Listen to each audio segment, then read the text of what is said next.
Your attention, didn't it? Good afternoon, Coronado Rotary. All right, Yahoo. Leading off today, we'll have Mike Donovan with Invocation.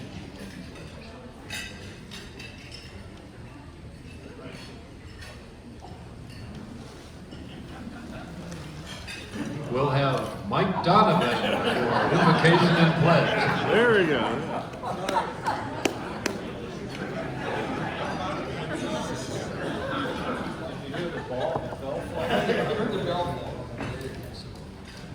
Sorry I didn't hear the first call for duty. Please reflect with me. Lord, we know that those who strive without divine assistance will find only cures that do not cure, blessings that do not bless, and solutions that do not solve. Send us your divine truth to heal us in our land. We pray for enough failure to keep us humble, enough success to keep us encouraged, and we pray you keep us low enough so we will always want to look up to you and high enough to help pull all those around us to a higher plateau of living. Father, keep us in need enough so we will always want to serve, produce, and create, and blessed enough to share what we have with others. We pray keep us weak enough so we will always call for divine assistance and strong enough to bear one another's burdens. Thank you for Rotary and the ideal of service above self. May your blessings rest upon us as we seek to serve. Amen. Amen. Please join me in the Pledge of Allegiance. Pledge allegiance to the flag of the United States of America and to the republic for which it stands, one nation, under God, indivisible, with liberty and justice for all. Thank you, Mike. Now joining us from Show Center, past President Dan Orr, with visiting Rotarians and guests.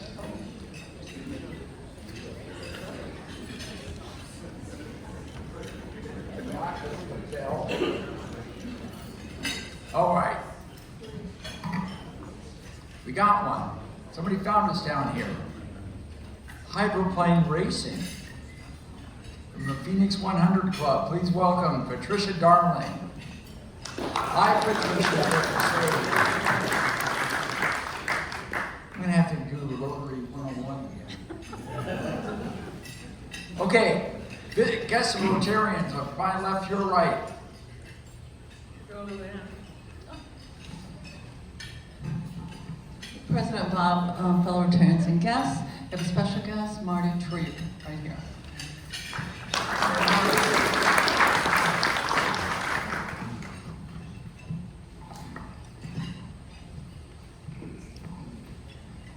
President Bob, fellow Rotarians, for a second time, my special guest, David Gardner.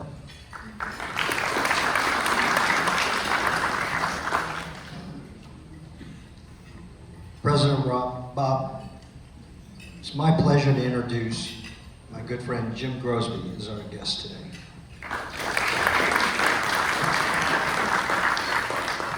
President Bob, fellow Rotarians and guests, it's my pleasure to have my guest today, former council member Whitney Benzian, who also was recently appointed to represent the South County cities on the Airport Commission.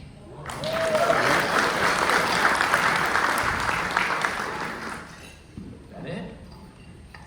On the fork, let's go down. Thank you, Bob. Don't hit the bell on the way out. It's kind of spring-loaded to jump off the stage, you know. All righty, let's see. Red Badgers in attendance today. If you would stand or wave, let us welcome you and keep you going here.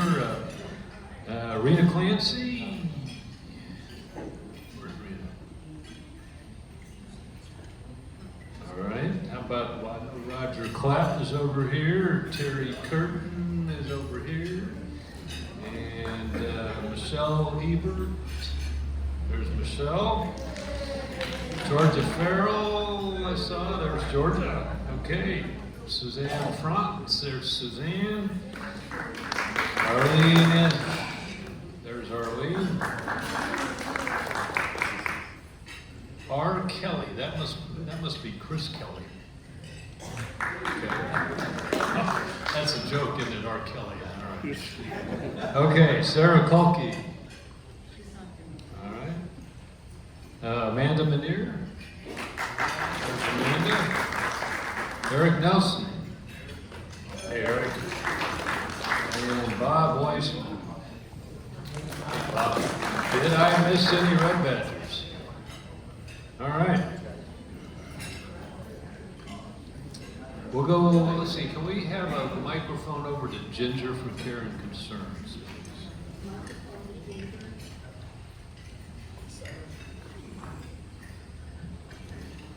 President Rob, fellow Rotarians and guests, I'm giving a care and concern announcement.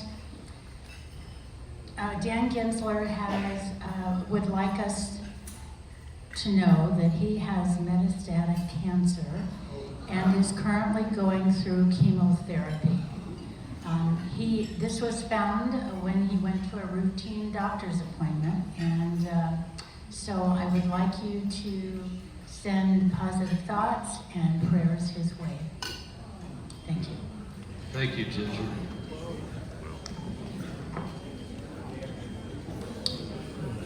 Okay.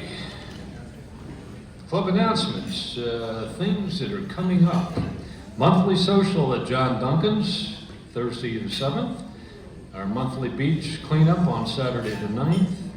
Our annual world famous golf tournament, and we're starting to get, I think we're full. I think we closed registration on that. So if you have not registered and you were thinking you really wanted to, better check in with us. We may be able to slip you in, but be sure you talk to us. Board of Directors meeting, if you're a Red Badger, this is a great opportunity to get that checked off, so put that on your calendar for Tuesday, March 19th. And I'm going to audible one here. The celebration of life for Jerry Winter is going to be on the 24th of March at 3 p.m. And I'll put that on this slide next week, and you'll have plenty of opportunity to mark that in your calendar. But it'll be here at the Coronado Yacht Club at 3 p.m. And there's an RSVP number that's in the co-rotator. So if you want to get a lead on that, please take a look at last week's and this coming week's co-rotator, and it'll have Carla Winter Knack's number there for texting for the RSVP. And that'll be a real nice celebration of life, I can guarantee it.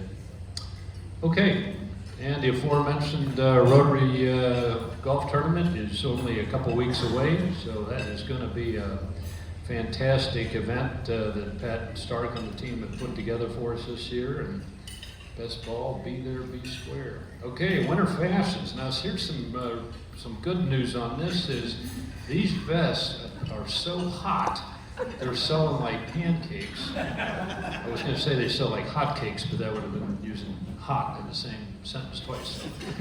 They're selling, okay? And there's only 2 left out here right now. We have more in inventory, but if you're going to pick one up today, you better be first in line. But the rest of the good news is there's plenty of other new stuff there. Short sleeve polo shirts and denim shirts, and those are really great to have in the closet. All right, next slide. Okay, back to Father Joe's Village again on April 17th. We got a couple spots left. If you want to participate in that, please talk to Bob or Mary Griffin at their direct number there. Next slide. All right, we're still trying to get some good inputs for the Bob Watson Citizenship Award. So these are sort of the points of consideration for this very prestigious award.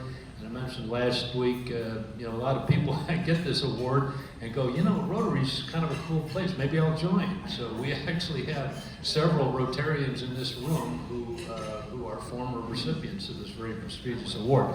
But help Daniel and the team out here. If you work in the community and you know somebody that's really done some things that exemplify service above self, talk to Daniel and please submit that person. It's really a wonderful honor that we can bestow. Okay, next slide.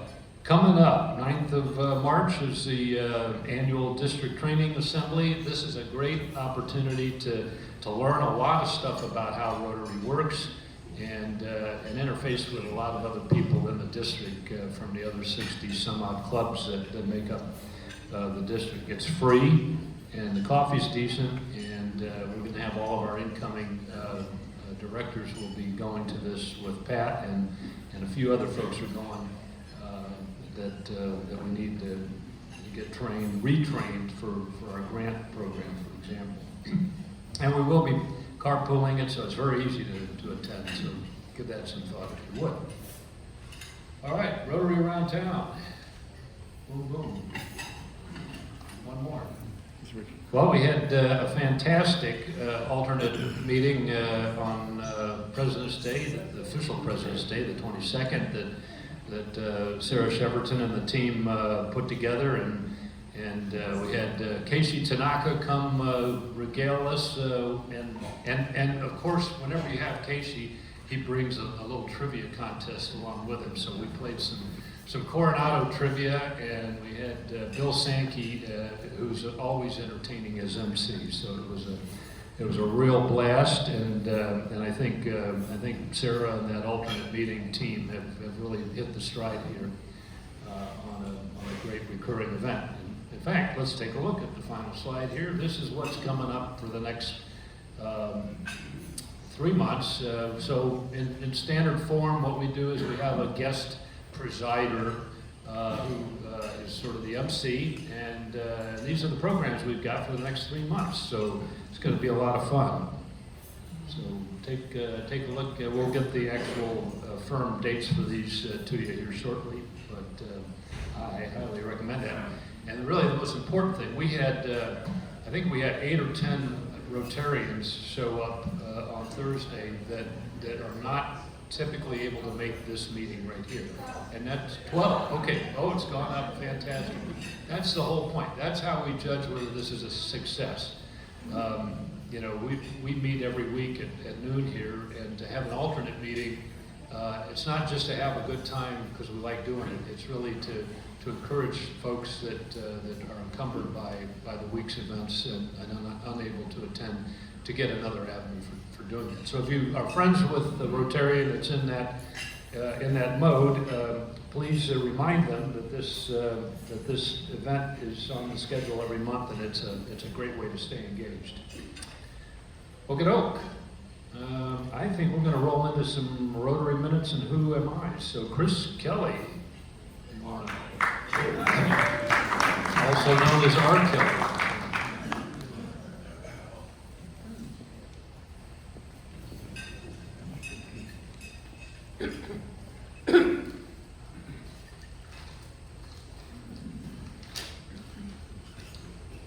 Thank you, President Bob. For the Rotary Minute today, I decided to do a little speech about Harold Taylor and put together a little bit of a slide here. I felt it was he's quite an interesting man. As many of you know, the past Rotary President Harold Taylor, he was a creative man with many talents. Aside from his contributions to the Rotary Club, Harold was the founder of the Coronado Flower Association and the first flower show, which was held in 1922. The Coronado Flower Show, which is this year on April 20th, will be the 102nd year of the flower show and continuing the legacy of Harold Taylor. This topic hits close to home for me as my wife is one of the chair committee members for the flower show, and I have seen firsthand the hard work and dedication that goes into putting on such a historic annual show. Harold Taylor's love for flowers has embedded itself into the Coronado community, and that community continues to hold the same love and dedication that he founded. During my research of Harold Taylor, I found that he was also well recognized and one of the first photographers to capture the beauty of Yosemite National Park. There's a few pictures here. There we go. After leaving England in 1896, Harold resided in Bakersfield until relocating to Yosemite in 1902, where his photographic legacy began. He set up a studio called the 3 Arrows for tourists to visit and purchase photos. formerly called glass plate photos of the park. Harold is credited with taking many of the first known photos of Yosemite National Park before relocating to Coronado in 1908, where he set up a photo shop in the hotel deck. As you can see, there's a couple photos here of Yosemite. They're quite beautiful. And that's about all I have to say for the Rotary Minute. Thank you, President Bob.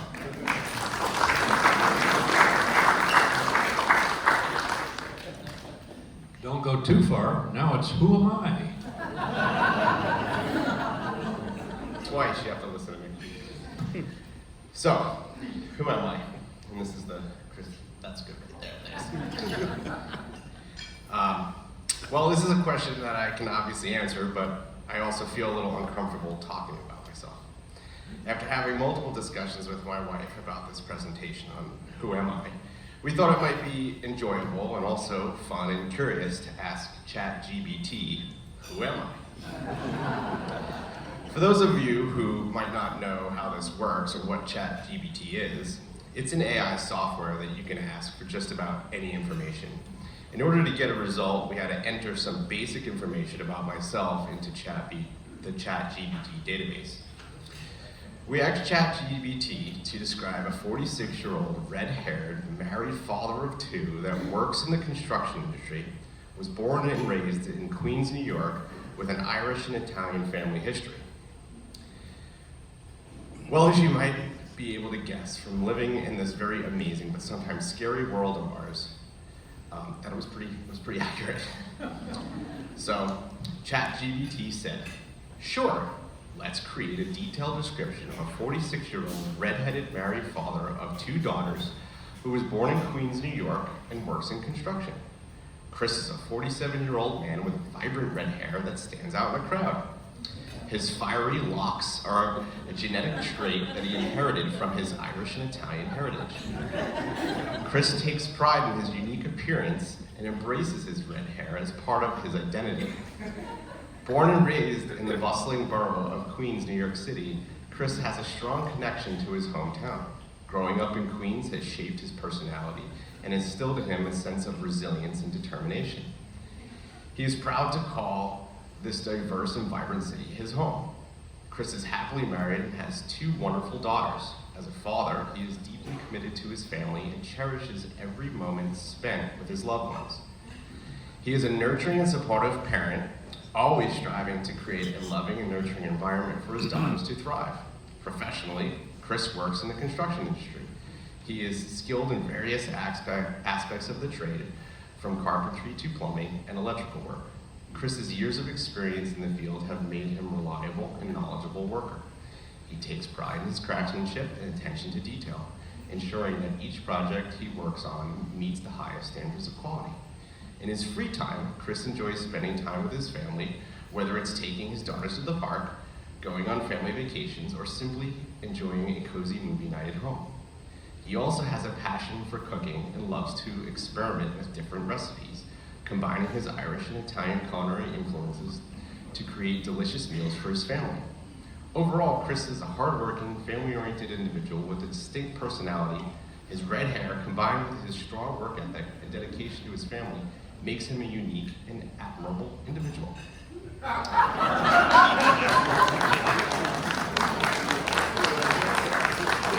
So I didn't really have to do much, I just asked the computer.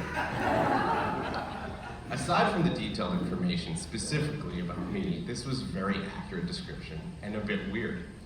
So as any person who just asked the computer to describe themselves, we asked it to generate a picture of the person previously described.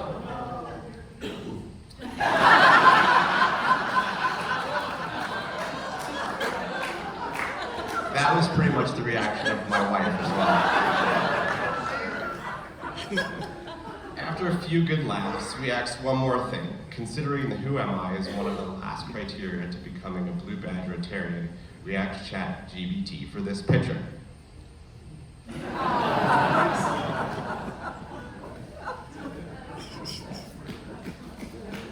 So to fill in a little bit more color on myself, aside from what ChatGPT had to say, I did grow up in Queens, And then I relocated to Long Island during high school. I attended Salisbury University on the Eastern Shore of Maryland, where I received a Bachelor of Science and became a respiratory therapist. After a brief stint working at Winthrop University Hospital on the border of Queens and Nassau counties in New York, I decided to move to San Diego. Once in San Diego, I enjoyed the beautiful town and tended bar while getting my master's in project management. My first construction project in town was the renovation of the Maryland Hotel, now called the Andaz. This building was originally constructed for the 1915 Panama, California Exposition in San Diego. Then I've worked on many local and not local projects, and I've found my niche in the development and construction industry for building apartments. I have been made a very lucky man by marrying my loving wife, Sarah, who is the daughter of past President Scott Metzger. I have two beautiful daughters, Lively Rose, 7, and Mishka Grace, 5. Family is very important to me, and I try to spend as much time doing family-oriented things as much as possible. Thank you, and I have one more photo for you, and that's the real thing.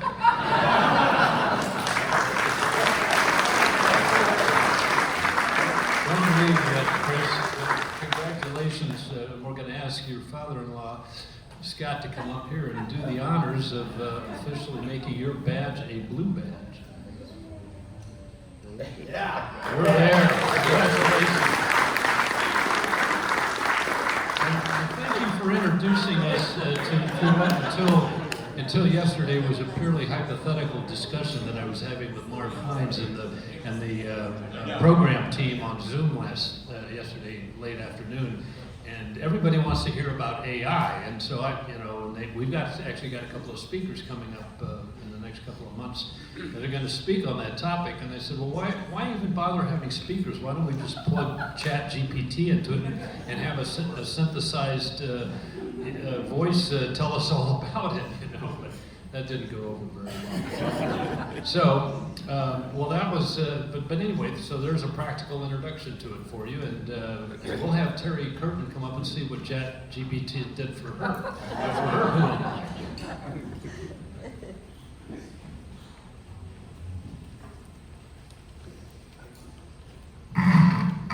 Thank you, President Bob. Hello, fellow Rotarians. I wrote my own presentation, but I still have to read it, even though I should know this by heart. I'm Terry Curtin, better known as Doug St. Dennis's daughter. That's it. Fastest who am I in history. Our families, I came to Coronado at age 3 when my father was stationed here.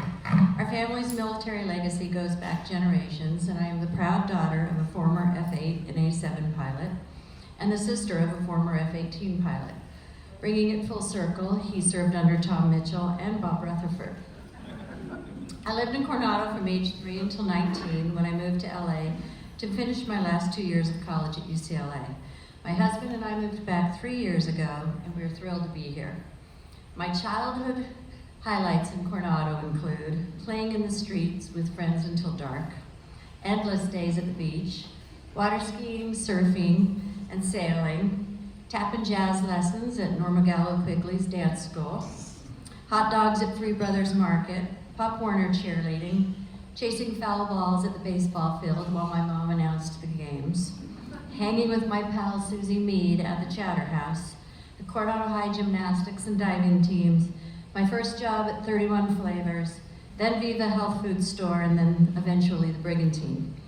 It was ideal, but there was also an undertow of seriousness. During the war, we were an island of women and children, and heroes who were deployed elsewhere. Our moms did a great job of keeping us safe while they worried about their husbands. I'm going to cry, wow.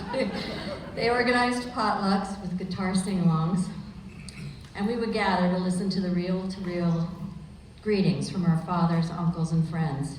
We had POW bracelets laced up and down our arms.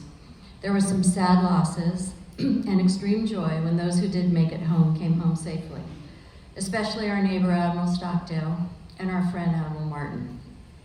When I was 15, my parents divorced. No kid wants that to happen, but if the end result is a bonus father named Dale St. Dennis, then you've made out more than okay. I met the love of my life in first grade at Sacred Heart High School, His family was transferred to Connecticut when we were in 4th grade. The day before he moved, I told him I left him. He replied that he knew how to spell Connecticut. He spelled it, and then he was gone. I worked at the Chart House during UCLA, and after graduation, armed with a major in English literature and a minor in Spanish, and no future plan, a loyal customer set me up for an interview at J. Walter Thompson Ad Agency. I aced the interview thanks to Mr. Ussery's typing class at Coronado High. JWT led to a job at 20th Century Fox Studios, which launched a 42-year career in film marketing that included executive positions at Fox, MGM, Disney, Universal, DreamWorks Animation, and more. My favorite celebrities to work with have been Robert Redford, Justin Timberlake, Margot Robbie, Charlize Theron, and Cate Blanchett. I will tell you about my least favorite celebrities if you come to the alternate monthly meeting on March 28th. I currently consult for Cate Blanchett, and I'm also working on a wonderful film called Ezra. Truth be told, though, I'm officially hanging up my spurs in May and retiring from film. I plan on spending my time traveling and pursuing my handcrafted jewelry business, DJing, and giving back to this community. My pride and joy is my family. Oh, I'm so emotional today. I don't have to do this. When I was 30, a bunch of UCLA alums went to the UCLA-Berkeley game where we got trounced. While licking our wounds at a local dart bar afterward, I bumped into Greg Curtin, that same boy who 20 years ago correctly spelled Connecticut and walked out of my life. I recognized him immediately, and 13 months later we were married. We have 3 wonderful kids, Joe, 28, Nadine, 26, and Charlie, 23. They are good people, caring, fun, hardworking, socially conscious, and kind. Our lives have been full of joy. I'm so happy to be back in Coronado, here with my mom, and I'm personally looking forward to spending more time working with all of you to better our community and tackle some global issues as well. Thank you.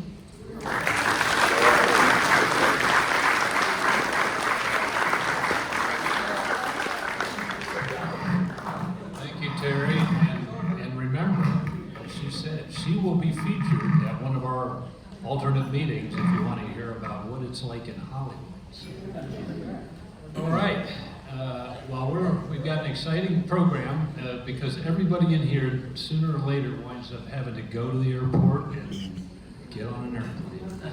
And we have a very interesting speaker that will be introduced now by Jill Olin to tell us all about that.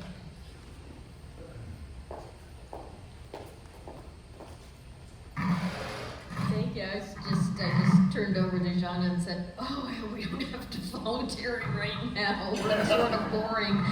She said, "I know." Anyway, thank you, President Bob, fellow Rotarians, and spouse. I am Jill Olin, and I would like to introduce our guest speaker today, Sjohnna Knack. She is the Director of Planning and Environmental Programs at the San Diego International Airport.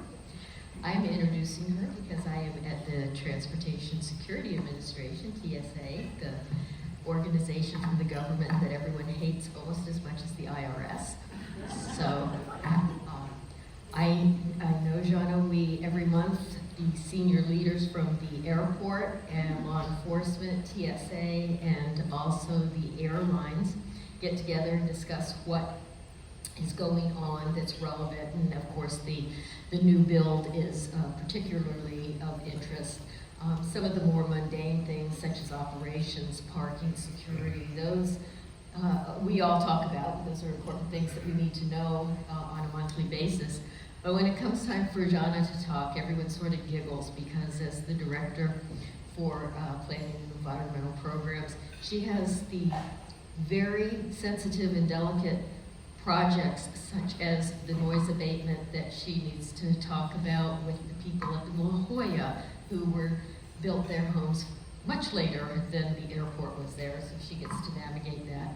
Also, every year she gets to discuss the issue of the least turns, which just really gets our whole group giggling. And so it takes a very special person to navigate those delicate issues. And Sjohnna is absolutely the person who is most adept at that. So it is a pleasure in our very fortunate circumstance to have Sjohnna Knack here to just talk with us about the progress at the San Diego International Airport.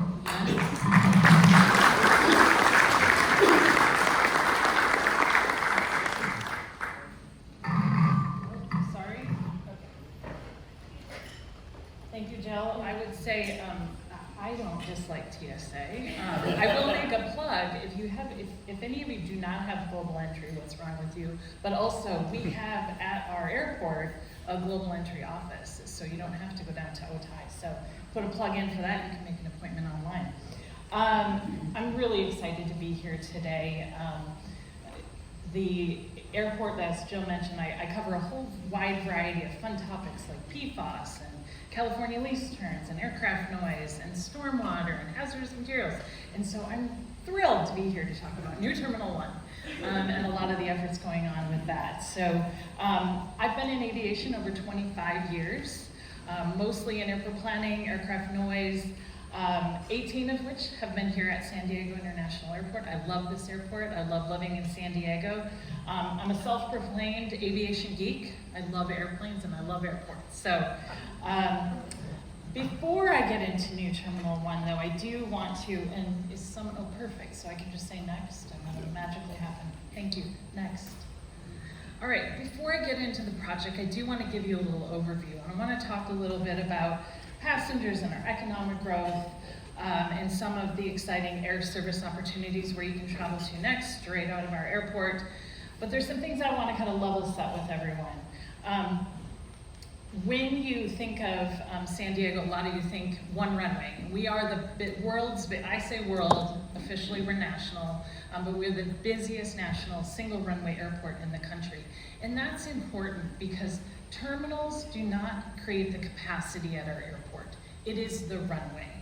So the number of aircraft that the Federal Aviation Administration, the FAA, can arrive and depart in and out of our runway is what determines the capacity and the growth at our airport. You all are going to fly to your destinations regardless if we build a new terminal and build new gates. So I just want to level set with everyone that it really is the runway that's leading the growth at our airport, or the capacity at our airport. You can see in this chart here kind of the growth over the years. We had record number of passengers, so this is passenger activity. And then COVID hit, we took a sharp decline. And we're almost there. We're almost back at what we call pre-COVID levels. And so we anticipate that those levels will continue to rise. We're seeing a lot of demand coming from various airlines. And so based on our projections, we anticipate by 2035, we'll have 39 million passengers arriving and departing at San Diego. And really, this terminal that I'm going to talk about is just giving everybody a better experience to when you arrive and depart into our airport. Next slide, please. So I think you've probably all heard about the economic impact that the airport has. I want to put some numbers to it.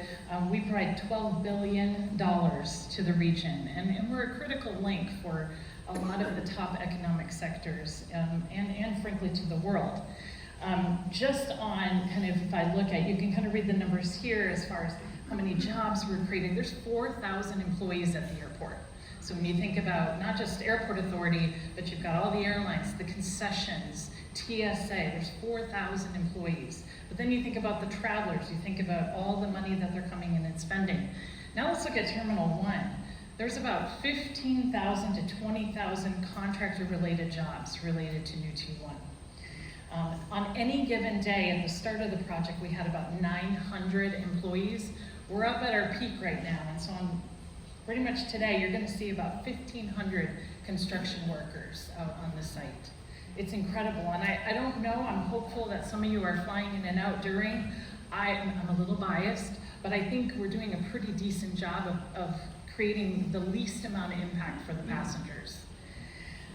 We also put a strong focus on local and minority disadvantaged companies. We have a whole department that does nothing but work to entice and work with our main contractors to ensure that they're including those types of contractors, veteran-owned small businesses in their work.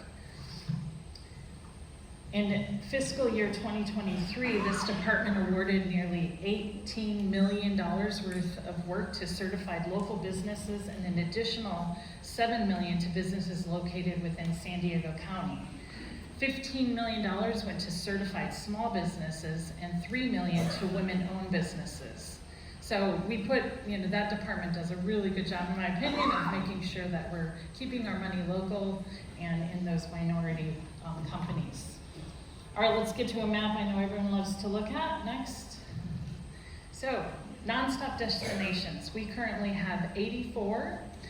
It's a little hard to read, but so I'm going to help decipher. The green on here is our existing destinations.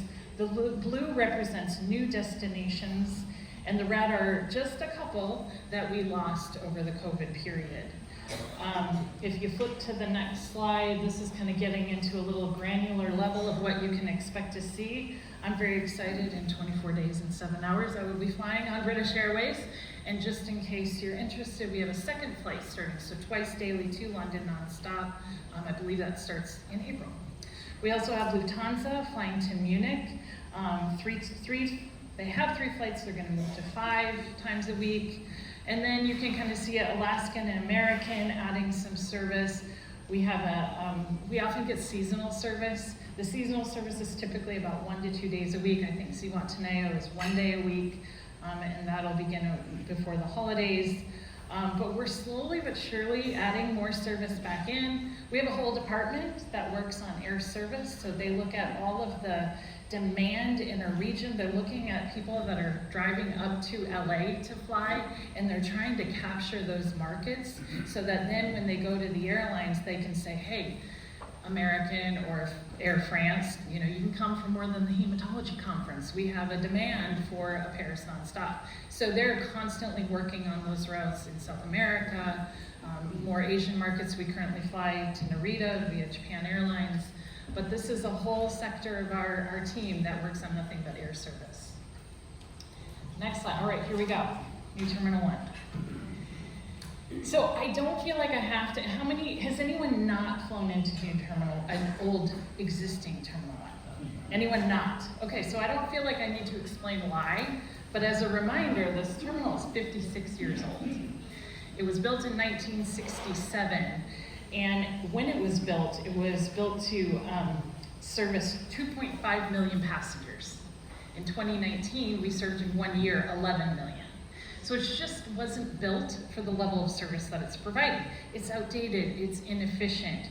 The gate areas are much too small. There aren't enough concessions, there certainly aren't enough bathrooms or TSA checkpoints. And so well over 10 years ago, our department and the planning department started looking at new terminal facilities to replace the existing Terminal 1. And it's taken 10 years. I know in our department, it's so exciting to see things come out of the ground because we work on computers and in paper for so long to get through the planning and then the environmental process.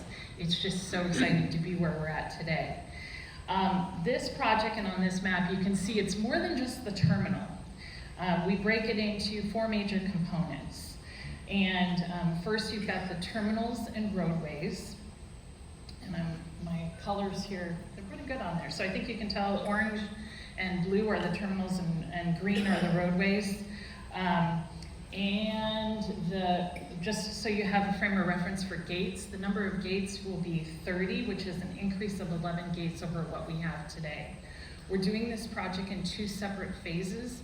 Phase 1A will be approximately 19 gates, and it's just over half of that blue terminal. So what will happen, that will be opening in September-ish 2025, we're saying fall 2025. And overnight, we will move Southwest and a couple other onesie-twosie airlines into the new facility. And then they will start operating, and as soon as they're in, we will start the demolition of the existing. Once that's demoed, then we can do 1B, which is the remaining 11 gates for the facility. So as you can appreciate, it's quite an effort to keep all these operations going at the same time as building all of this. And we actually developed a whole new department called ORAT, which is Operational Readiness, Activation, and Transition. And their sole purpose is to bridge from it's built to it's operational.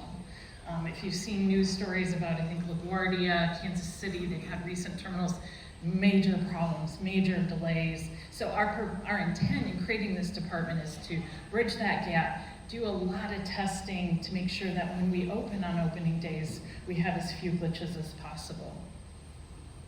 Kind of walking from the left side to the right, I'll talk a little bit about what each project contains. So the little yellow dot, that's off of McCain Road, and it's called Spruance. That is our new administrative building. For the first time for the airport, we have our own administrative office, which is very exciting. Previously, we were located out of the old PSA headquarters, otherwise known as the commuter terminal. We moved in October, and they did not take much time to demo those existing buildings, but we are now in that facility. It's beautiful, and we love being there. And then as I move over, the orange area, that's going to be our new 5,200 space parking garage, parking plaza, we like to call it. The little purple area is a set aside that we have for future transit connection. You may have heard in the news on last Friday at Sandig, they discussed their process for reviewing an airport transit connection. We are working very closely, actually my team, with the planning department through this process and working with them on their modeling assumptions to make sure that whatever they decide to put in there, whether it is an airport people mover, a bus, trolley, I don't know, we have that area dedicated for that connection.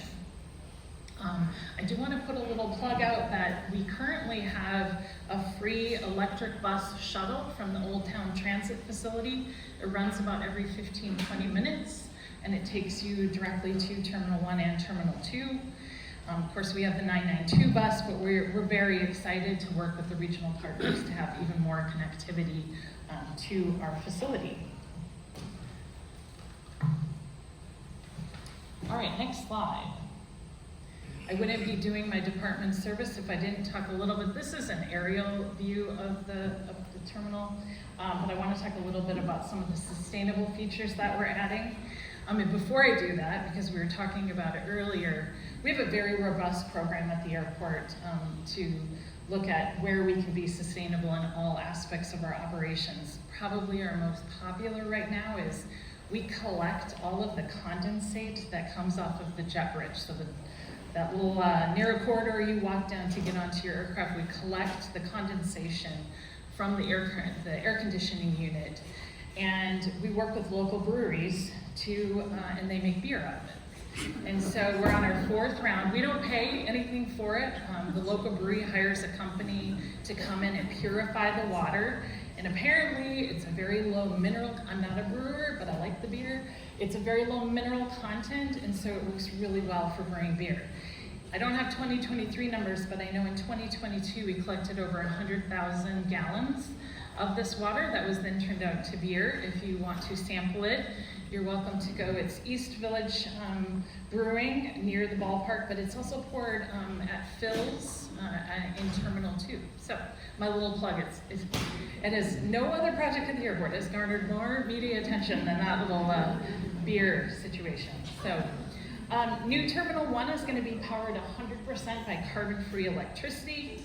We're going to have more than 250 EV, electric vehicle charging stations, with an additional 215 areas that will be EV ready for the future. We have 300 bicycle parking spaces.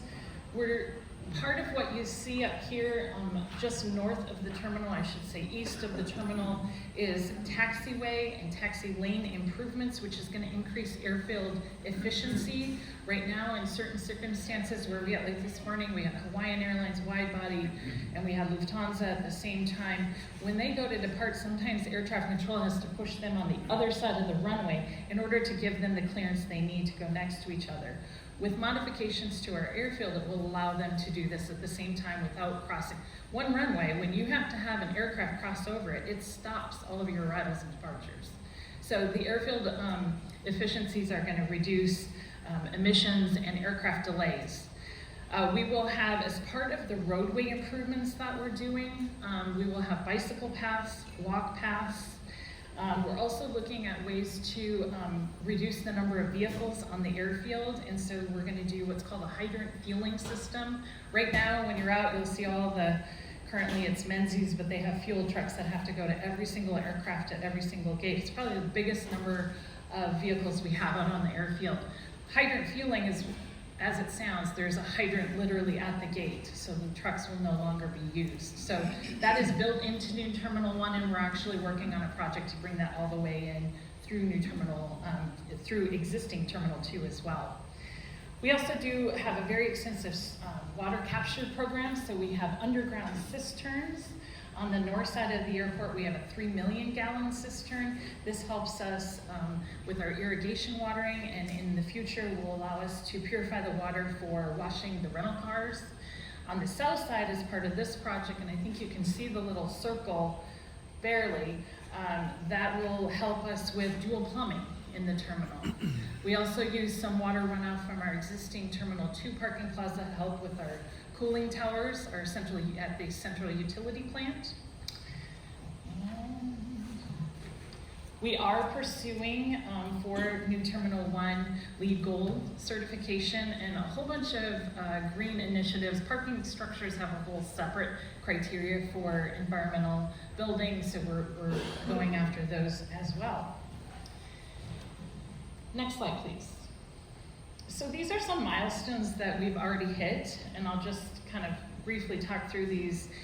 The first is, and again, this is all in this chess game of how do you shuffle operations. So you think about our Ubers and our Lyfts, what we call T&C riders. Where do we put them? Because right now we had to move their lot to help build the on-airport roadway.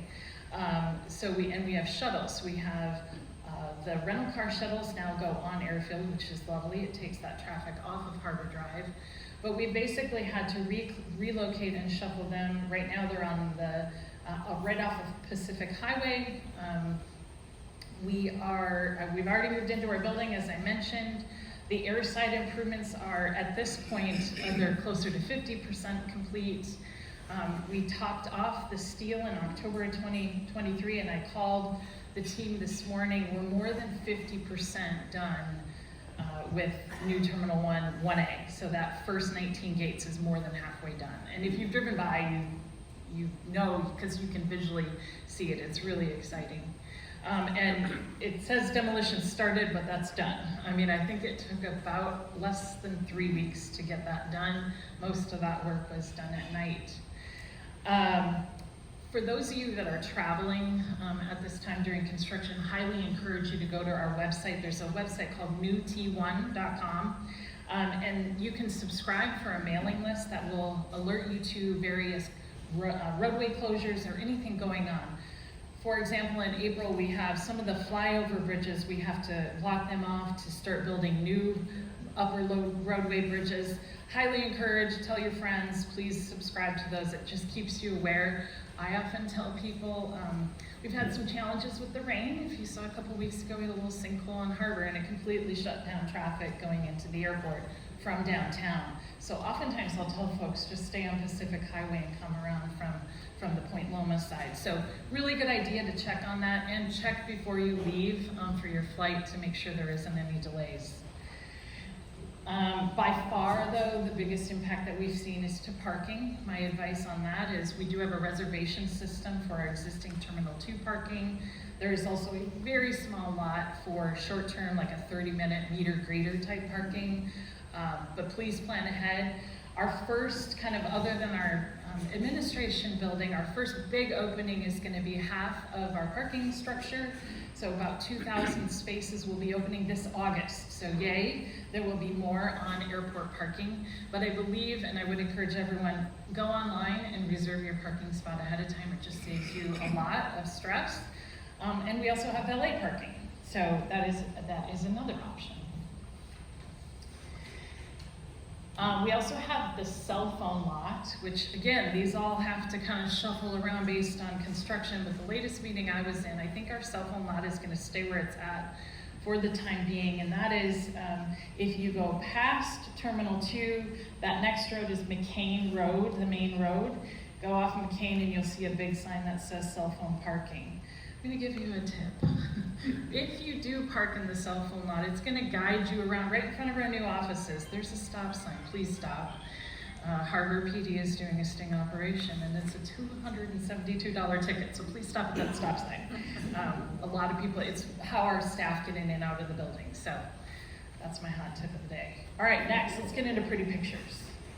So a lot of the look and feel of our new terminal is mimicking the architectural details of existing Terminal 2. So we call that the new green belt. Well, it's not new anymore, but, and so you'll see an upper level roadway for arrivals or for departures and the same lower level for arrivals. Right here you'll see the rendering in the upper left-hand corner and the real life. And so this is in the middle there with the orange on top is the sky bridge connecting to the parking plaza with the terminal facility on the right. We are really trying to bridge that gap between that curb experience, which I think is just so convenient to be able to pull up on the curb. There's a kiosk right there on the street. You check your bag, you just walk in and go straight to security. And we intend to continue that into the new Terminal 1. The exterior facade, and I think there's some pictures coming up in the near, not quite yet, hold on. So in the rendering you're gonna see, we tried to incorporate art and architecture into one.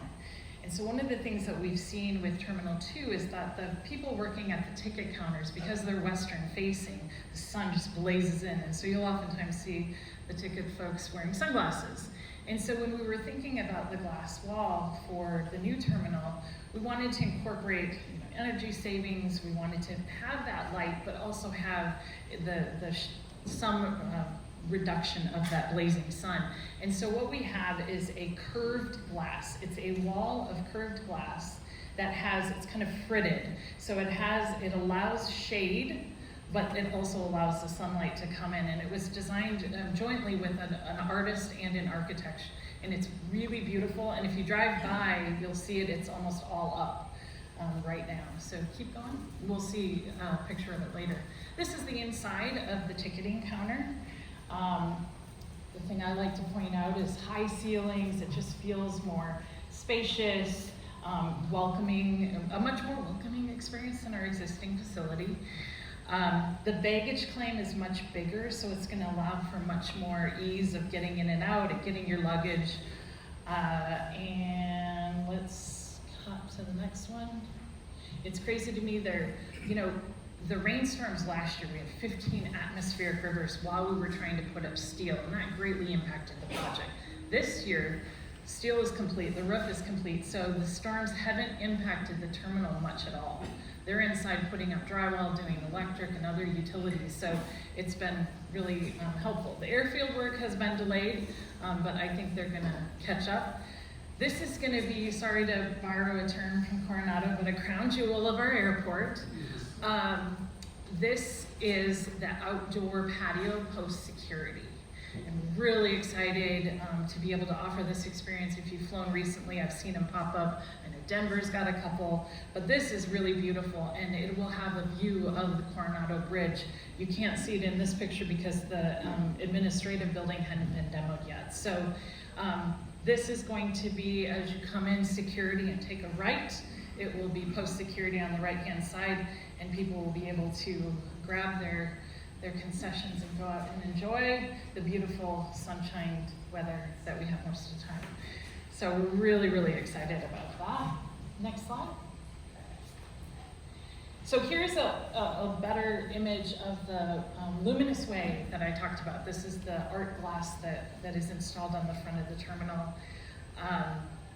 One of the other features in our new construction is that to get on the airport, there will now be a dedicated roadway. So you won't be on Harbor Drive. So that's really exciting. We'll be taking about 45,000 vehicles a day off of Harbor Drive. And I think it's going to make it a little bit quicker, less traffic to get in for your departure.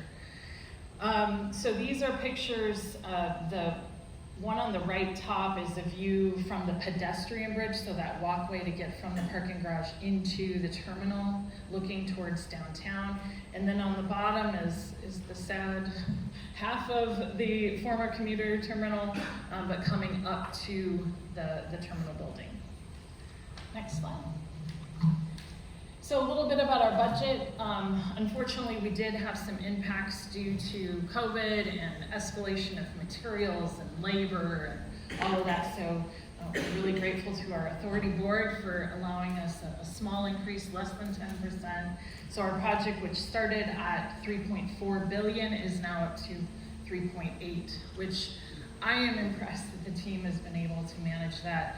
The level of work, I talked to, again, when I was speaking to the team this morning, they said on average they're billing about $60 million a month, which just is incredible. We are one of the largest construction projects, at least public works construction projects in the state right now. And I think we're the biggest airport project in the country. Next slide. So when do you get to go there? We've already talked about some of the past dates. As I mentioned, the first half of our parking plaza opens in August, September timeframe. And then the first part of the new terminal will be late summer of 2025. And then the rest of it will be 2028. And that kind of the entire project we will have completed by mid-2028. So we're really, these dates are creeping up. For a lot of us, we're like, wow, 2025 is next year. So again, I just want to really emphasize, in my notes here, I say, please subscribe to all the websites and so that you can stay up to date. I'm gonna kind of finish with a quick peek inside the terminal on concessions. Everybody wants to know, what kind of food and beverage can I expect to have? So if we can go to the next slide. After an extensive effort by our revenue generation team to go out and find new concessions for the terminal, we wanted to incorporate a local flair for local small businesses. Hopefully you recognize a number of these, but what happens is you have a company that will come in as we'll call it a developer, and they will reach out to some of the local vendors like a Lofty Coffee or Better Buzz and say, hey, I'm putting together a team, would you like to bid on this project? And so we have 6 operators that will run 19 restaurants and 7 stores in New Terminal 1. So we expect a good portion of them to open with Phase 1A in 2025, and then of course the remainder in 2028. But we're really excited about some of the options here, and these are just 4 examples in the pictures: Puesto, Kettner Exchange, Mr. Moto Pizza. There's also Cutwater. Cutwater is coming. Urban Air. Who's the skateboarder? I'm forgetting. Thank you. Tony is partnering with Claudia, and I forgot her last name. She's thank you. Yep, thank you. You're more than know. It's very excited. So anyway, we're really excited. Those are some examples of some of the concessions that we have coming to the airport. So once the terminal is built to a certain level, then we get to let the concessionaires come in and do their TI or their terminal improvement build out of their individual areas. So, but it really looks beautiful, and we're very excited for these opportunities. And I'm excited to go and have my Cutwater and my Mr. Moto Pizza out on the patio outside. I think it's going to be really exciting. So I think that wraps me up. Yes, that's it. We're really excited to open this up, and I'm happy. I don't know if you have time for questions. Okay.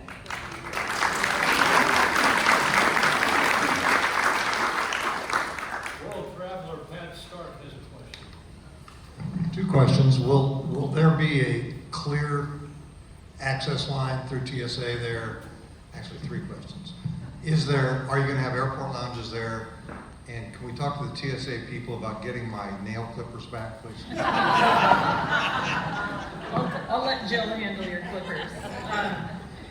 I know that Clear, and Jill can probably, I know Clear is currently in Terminal 2. I think it's a fair assumption that they will also be in Terminal 1. Yes. Thank you. Jill confirms my assumption. And then you asked for lounges. Yes, there will be lounges. Right now, we're still under solicitation to determine what lounges there will be. So TBD, but there is actually an outdoor space for the lounges. So it's built up on the top of the roof. We did a bump out with a big patio. So it will be a pretty spectacular lounge. As someone who goes in and out of that airport every week on business, you guys are doing a great job, helping us manage with all the construction. It really is. I mean, it's a small terminal, but it still works pretty well, so kudos. Two quick questions. Will there be any other airlines outside of Southwest that are utilizing that terminal? And the other question, I'm always so curious because I'm in airports all the time. The busiest one runway airport in the country, what is the top level of capacity for one runway? And I guess an offshoot of that question, is there any possibility of building a second one? Well, it was a lot of. Start with your first question. Repeat your first one. Outside of Southwest. Oh, okay. Airlines in New Terminal 1. So Southwest represents about 40% of our total flights here in San Diego. They will be the predominant, but we do have some onesie twosies. Some of your carriers that maybe only have one or two flights. So off the top, I have a cheat sheet. I forgot about this. Frontier, Sun Country, Spirit. It's very likely, although I will tell you, we are constantly shuffling because operators will come to us and say, hey, we want to add more destinations. And when they do that, sometimes it means more gates. But it's very likely that the operators that maybe have 2 to 3 flights a day will also be located over there. Then you asked about the capacity of the runway, and from what we understand from the FAA, they can take about 50 arrivals, departures in 1 hour. Now there are times during the day where we're already there. We will reach capacity at some point in the near future. We're talking probably between 2035 and 2040. And at that point, we could become very similar to Washington Reagan Airport, where it's a slot-controlled airport. But we are a ways off from that. We're also looking at ways, how can we be more efficient in our operations that would allow a little more capacity? Where right now, kind of our planning is about 50 operations per hour. And remember, we have a departure curfew that everyone loves, that is not going anywhere, 11:30 p.m. to 6:30 a.m. Departures only, so we have to work within that time frame. Sjohnna, before you go, thank you for that very informative update on the airport, and I'd like to offer our 4-way coin as a token for our appreciation for coming to visit us today. But we will conclude with a little trivia question, and maybe the table over there at the Doug St. Dennis and Jane Terry Curtin, not Jane Curtin, your sister Jane, can help us. But best airport movie ever, and it'll be multiple choice. So it would be Airport 77, Airplane, or Die Hard 2. All right, we'll leave you with that.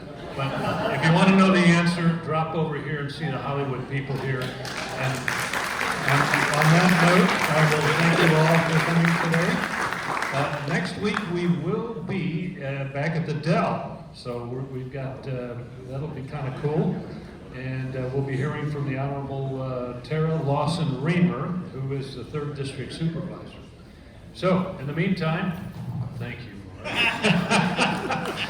Please go out and have a wonderful Service Above Self Rotary Week.